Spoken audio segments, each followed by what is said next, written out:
Le journal avec Cheikh Tidiane Diaw, on parle de Barthélémy Diaz. On passe de perdre la mairie de Dakar ce vendredi selon des informations. Une information à la une du journal quotidien. L'Observateur de son côté nous apprend que la procédure de sa révocation est déjà enclenchée. L'article L277 du Code électoral au cœur des débats sur son application ou non concernant le cas du maire de Dakar, Barthélémy Diaz. Justement, dans le cadre de l'exécution de la décision de justice relative à l'affaire Ndiaga Diouf, les avocats de Barthélémy Diaz confirment avoir procédé à l'envoi d'un chèque d'un montant de 26 458 896 francs CFA plus exactement à l'avocat donc de la famille de Ndiaga Diouf correspondant aux dommages et intérêts fixés par la justice.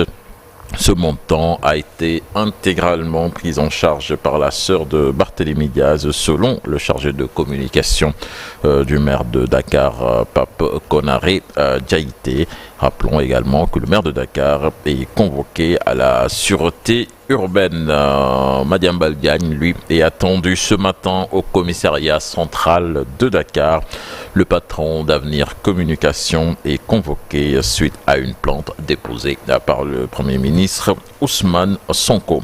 Et puis toujours sur le chapitre judiciaire, remboursement de 3 milliards de francs CFA de Lat Diop. Ses avocats démentent l'information dans un communiqué et soutiennent que ces informations n'engagent que ceux qui l'ont diffusée et procèdent d'une manipulation grossière. Toujours dans le communiqué, ils soutiennent que leur client ne doit absolument rien à l'État du Sénégal. Et nous reparlerons tout à l'heure de certaines affaires judiciaires, notamment celle de Barthélémy Diaz dans l'actu commentée tout juste après la revue de presse. Université Assane Seck de Ziguinchor, les enseignements vont reprendre le 6 janvier prochain. Fermé depuis le 27 novembre dernier à la suite de violents affrontements entre étudiants et policiers qui ont fait plusieurs blessés. Et donc c'est ce qui ressort du communiqué signé par le recteur. Le conseil académique de l'université Assane Seck de Ziguinchor s'est réuni hier pour évaluer donc l'évolution de la situation académique.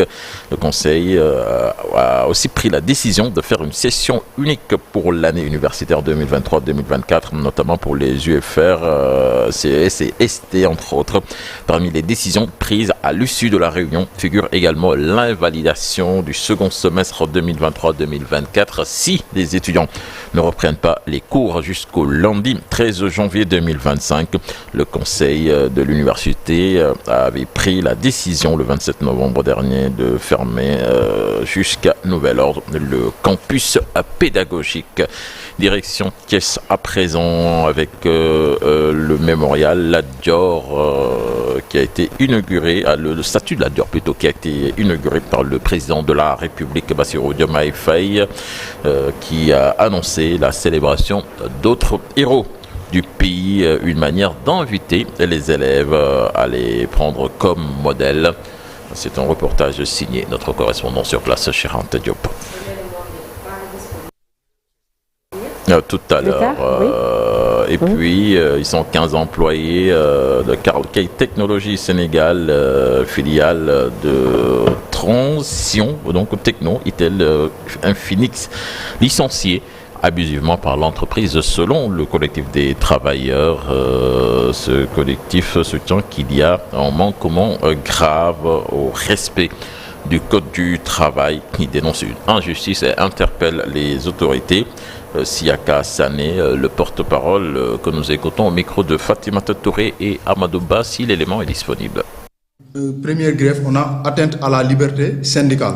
L'entreprise interdit toute tentative de création ou d'adhésion à des syndicats. Les employés qui tentent de s'organiser sont systématiquement écartés, isolés ou placés dans des situations de précarité professionnelle. Deuxième grief, on a manipulation. Comme l'a si bien dit Cercy, contractuelle, manipulation contractuelle. Quelqu'un procède à des manœuvres pour éviter d'accorder des contrats à durée indéterminée. CDI, elle transfère les employés éligibles vers des sociétés écrans d'intérim afin de contourner leurs droits. On a troisième grief, licenciement abusif. En ce moment, on est plus de 15 employés qui sont licenciés sans motif valable. Nous interpellons le président de la République, son Excellence, Monsieur le Président Bassirou Diomaye Diakhar Faye, son Premier ministre, Monsieur Ousmane Sonko, et son ministre du Travail, Monsieur Abbas Fall, fervent défenseur des droits des opprimés, afin de procéder aux actions suivantes. Auditer les pratiques de Calcaire Technologies Sénégal SUAR en matière de gestion des contrats, des licenciements et du respect des droits syndicaux. Veiller à la réintégration des employés injustement licenciés et garantir la régularisation de leurs droits. Toujours dans l'actualité, Cheikh Tidiane Diao, saccage aux Parcelles Assainies après un match de navétane entre l'ASC Pastef et HLM Grand Médine. Les tensions étaient palpables aux Parcelles Assainies à la suite d'un match de navétane, donc opposant, comme vous l'avez dit, l'ASC Pastef HLM Grand Yoff de Médine, alors que les supporters de l'ASC Pastef célébraient leur victoire. Des affrontements ont éclaté après une attaque des supporters de l'ASC Manko entraînant des actes de violence et des saccages. Les habitants de l'unité 26 vivent désormais dans l'inquiétude car l'ASC Manko doit jouer son match de demi-finale aujourd'hui. Une menace donc qui plane sur la rencontre. Les supporters de l'ASC Pastef ayant exprimé leur volonté de perturber l'événement. Donc affaire à suivre. Puis toujours en sport, à suivre aujourd'hui les quarts de finale de la Coupe d'Afrique des clubs champions de basketball chez les dames avec l'AS Ville de Dakar qui va jouer contre les Rwandaises de Reg et la Jeanne d'Arc contre les Mozambicaines de Ferroviaro de Maputo. Merci beaucoup, cher Tidiane Diao. À tout à l'heure pour le deuxième bulletin d'information et ce sera en Wolof et sous